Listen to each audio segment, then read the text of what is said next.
Igloo, le Mac de l'habitat. Bienvenue dans Igloo avec Cédric Simonin, notre maître de cérémonie. Igloo, l'émission likée par les plus grandes villes de France. Ah, ça c'est vrai. C'est vrai en plus. On va parler de Strasbourg aujourd'hui. Donc, oui. Voilà, le slogan va avec l'émission. Exactement. On va parler de l'attractivité résidentielle, le marketing territorial et même comment devenir europtimiste avec Damien Roy qui est là déjà. Bonjour. Bonjour. Soyez le bienvenu. On revient dans un instant pour parler de tout ça. Mais d'abord, une info du monde de l'habitat, enfin du monde en général, qui titille tous les ans Cédric Simonin, parce que cette fameuse date, eh bien, elle a encore avancé. Oui, c'est un peu mon marronnier, mais malheureusement, c'est pas un bon marronnier. Ah bah non, ouais. Donc, une date, c'est le 10 mai. Et c'est le 10 mai que l'Union européenne a épuisé les ressources que la planète peut lui offrir pour l'année, alerte le WWF, relevant que ce jour du dépassement tombe plus tôt chaque année. Donc depuis le 10 mai, les Européens vivent à crédit. Cela signifie que si le monde entier vivait comme eux, l'humanité aurait consommé toutes les ressources naturelles que la planète peut renouveler en un an, souligne l'association qui publie ce rapport avec l'ONG, alors attention à l'accent, Global Footprint Network, là j'ai fait un effort, à 2 semaines des élections européennes. Pêche, agriculture, sylviculture, construction, empreinte carbone, si l'humanité consommait autant que les Européens, elle aurait besoin de 2,8 planètes, note le rapport. Alors que l'Union européenne regroupe 7% de la population mondiale, elle absorbe 20% de la biocapacité de la Terre. La situation ne cesse de se dégrader. En 1961, ce jour du dépassement tombait le 13 octobre. Et même si les cas varient selon les régions, cette année, le Luxembourg atteint ce cap dès mi-février, imaginez. Pour la Roumanie, ce sera mi-juin. C'est un déficit que nous continuons de creuser d'année en année en empruntant des ressources à la Terre aux autres pays et aux générations futures, déplore le WWF. À l'échelle mondiale, les hommes consomment aussi largement au-delà des capacités de renouvellement des ressources. Et chaque année, le jour du dépassement tombe plus tôt. En 2018, je l'avais déjà dit, c'était le 1er août. Et en 97, c'était en septembre. Donc nous appelons les décideurs politiques à prendre des mesures à la hauteur des enjeux. Des solutions existent, mais elles doivent être mises en œuvre dès maintenant, à appeler la navigatrice Isabelle Autissier, présidente de WWF France. Et parmi les actions prônées au niveau bruxellois, l'adoption d'une politique agricole commune qui préserve les ressources naturelles et favorise l'emploi, et d'un plan contre la déforestation et la conservation des écosystèmes naturels. L'ONG réclame aussi des règles de contrôle des flottes de pêche pour assurer la légalité et la durabilité des pratiques. Bah voilà, on réclame, on dit les choses, mais on n'avance pas. Mais à force, ça va venir. Ouais. Restons optimistes. Exactement. Ou optimistes. Ou optimistes déjà. Aujourd'hui, optimistes. Aujourd'hui, optimistes. Avec un invité, Damien Roy, vous travaillez pour l'Eurométropole de Strasbourg. Vous êtes chef de projet marketing territorial à la direction du développement et de l'attractivité. Et bonjour, mais merci surtout parce que vous êtes venu avec des cadeaux. Oui. Je me souviens jamais du nom de ce sac. Comment ça s'appelle? Un tote bag. Un tote bag, voilà, c'est ça. Ils sont beaux, hein. Ils Oui, sont magnifiques. Ils sont bien faits. Voilà. Et en plus, ils sont durables, ils sont fair trade. Donc, ça se mange voilà. ou pas? Non, ça se mange Non, pas. tu peux C'est essayer. aussi une valeur On importante. parlera de ça dans quelques instants. On en parle après. Oui, dans quelques instants. On va tout dire tout de suite. Mais je fais un teaser. Ouais, vas-y, fais ton teaser. Voilà, je vous laisse entre les mains expertes de Cédric Simonin, mais faites attention, je vous ai à l'œil. Alors oui, on entend souvent ces mots attractivité résidentielle, mais qu'est-ce qui se cache derrière cela? Qu'est-ce que cela implique? Nous allons le voir tout de suite avec Damien Roy. Première question, le marketing territorial, en 2 mots, c'est quoi? C'est attirer de la valeur exogène sur le territoire, sur Strasbourg. C'est vraiment ça l'objectif, avec des cibles assez précises. On a 4 cibles business et puis une 5e qui est le citoyen strasbourgeois, parce qu'il ne faut jamais l'oublier. Nous aussi, on est porteurs de messages, porteurs de valeurs, on est presque des vecteurs de communication, d'autant plus à l'heure du digital. Et nos 4 cibles business, c'est les entreprises et les investisseurs, les talents, les chercheurs, les étudiants et notamment les étudiants étrangers, et puis tout ce qu'on appelle la meeting industry, le tourisme d'affaires, donc les congrès, les salons, les expositions. Et on a un tout nouveau palais des congrès et un parc expo qui va sortir d'ici 2021. Donc voilà, on est bien positionné sur ce marché. Beaux outils. Alors, Eric a parlé d'europtimiste. Comment devient-on europtimiste? C'est d'abord un état d'esprit, l'europtimisme. Et évidemment, à travers ces 2 valeurs, l'Europe, donc l'ouverture vers le monde, vers l'extérieur, vers l'international, et puis l'optimisme qui est le moteur de l'entrepreneuriat et de la créativité. Et finalement, cet état d'esprit, il permet d'entreprendre, il permet de rebondir, de se transformer, de créer, de réinventer, de progresser, bref, d'avancer. Donc maintenant on a parlé d'attractivité, c'est quoi finalement un territoire attractif? Comment ça se matérialise? C'est effectivement, ça se markete pas comme un produit, un territoire, puisque ça a plusieurs entrées, ça a plusieurs polarités. Donc c'est d'abord une vision urbaine, et évidemment, ça parle aux professionnels de l'habitat. Vision urbaine qu'on peut traduire à travers des projets marqueurs. J'en citerai un, par exemple, Archipel, le quartier d'affaires international, qui en plus mixe du logement. Oui, donc un positionnement assez original par rapport à des quartiers d'affaires plus classiques qu'on retrouve d'ailleurs souvent accolés à des gares, alors que là il est dans le quartier international, il est connecté justement au Palais des Congrès et au Parc Expo, et évidemment au quartier européen.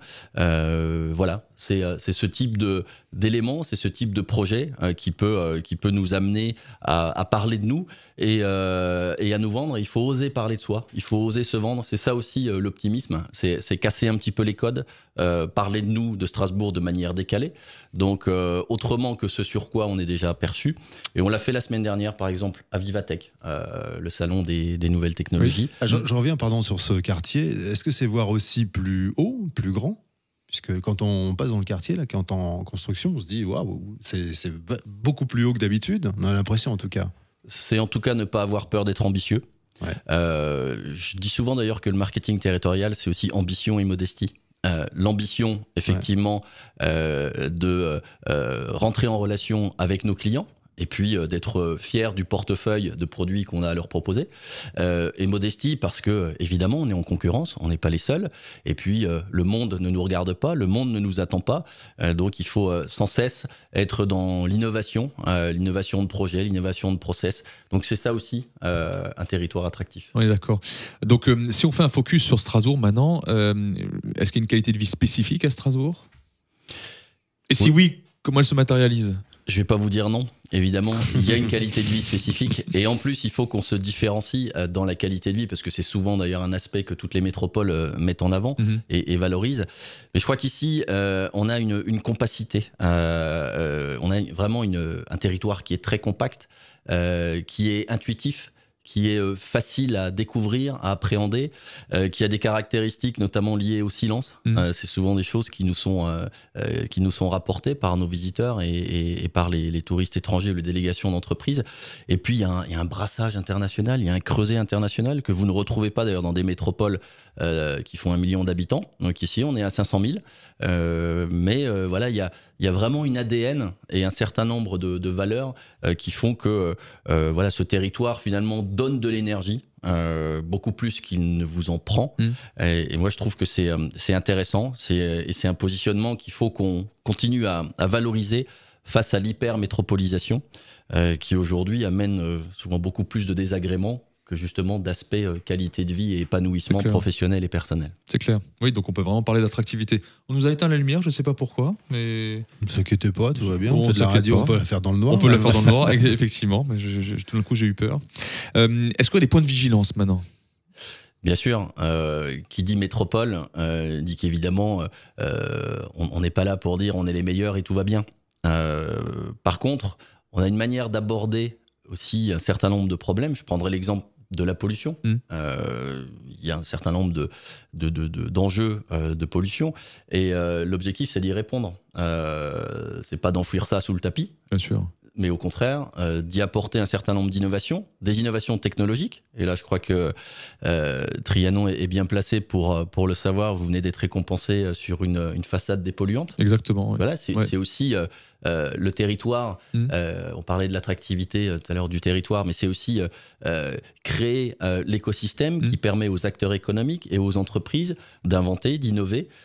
Tout ne vient évidemment pas de la collectivité, d'une collectivité, mais c'est vraiment un écosystème et des partenaires. Et c'est comme ça qu'on travaille avec les entreprises pour essayer aussi d'avancer et d'avoir une dynamique collective et qui, à un moment donné, va faire évoluer l'image, va dynamiser l'image de Strasbourg.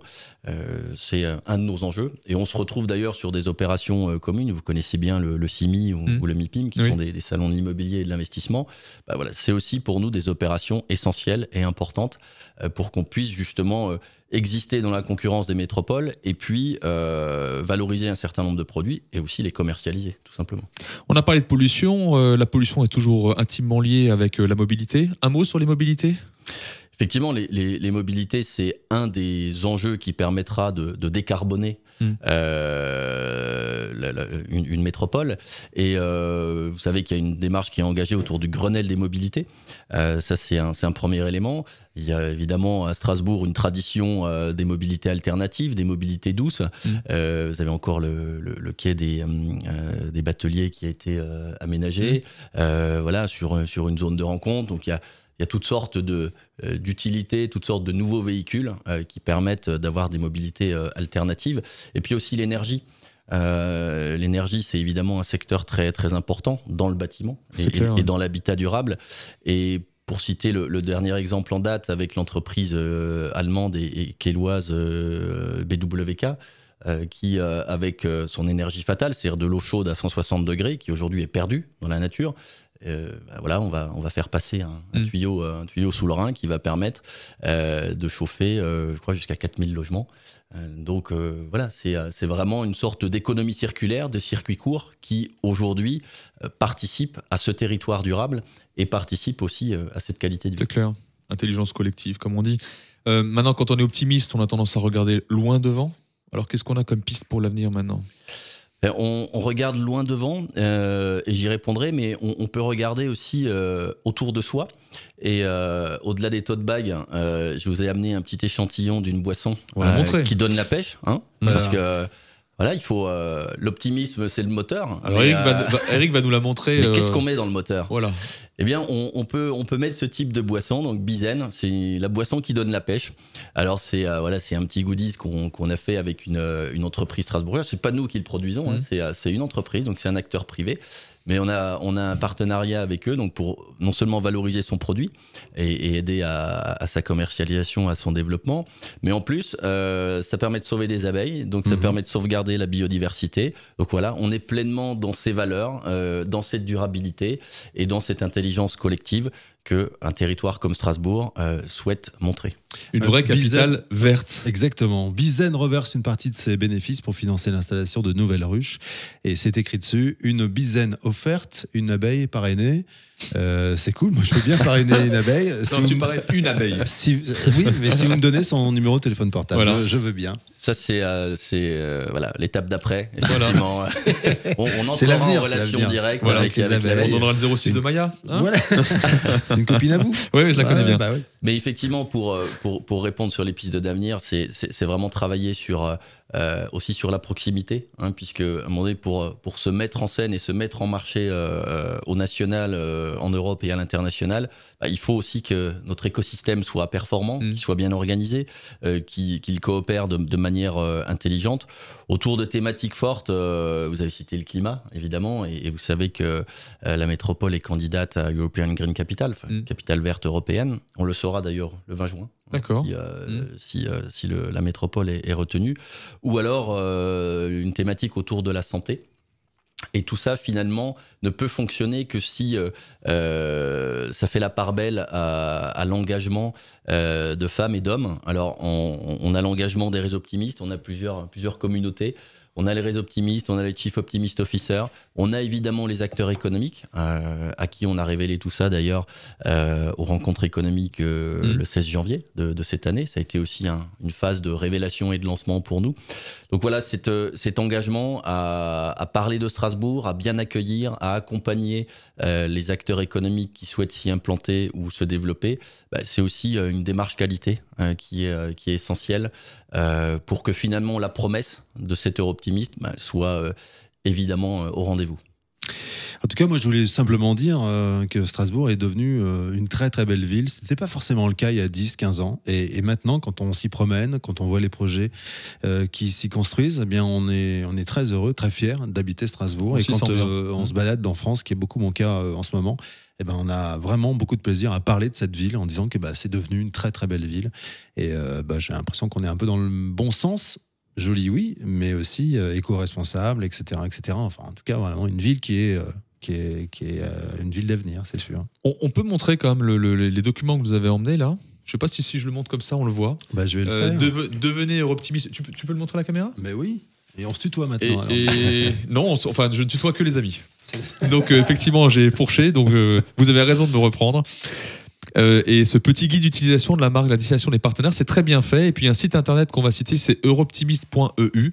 Donc on va engager tous les auditeurs de Igloo à s'y rendre, à liker, à partager. Et puis merci beaucoup d'Animer Roy. Parce qu'il nous a mis une belle dose d'optimisme, d'europtimisme là. À l'intérieur. À l'intérieur. Voilà, merci. Merci à vous. Merci. À très bientôt et à très bien vite. Très bien vite. À très bien vite. Allez. C'est un joli Bonne mot nuit. en même temps. Et on est là pour inventer un nouveau langage. À très bien vite donc. Et on retrouve l'émission sur Igloo On Air sur Facebook, sur topmusic.fr et sur trianonresidence.fr également. Merci beaucoup. À très bientôt. Merci. À bientôt.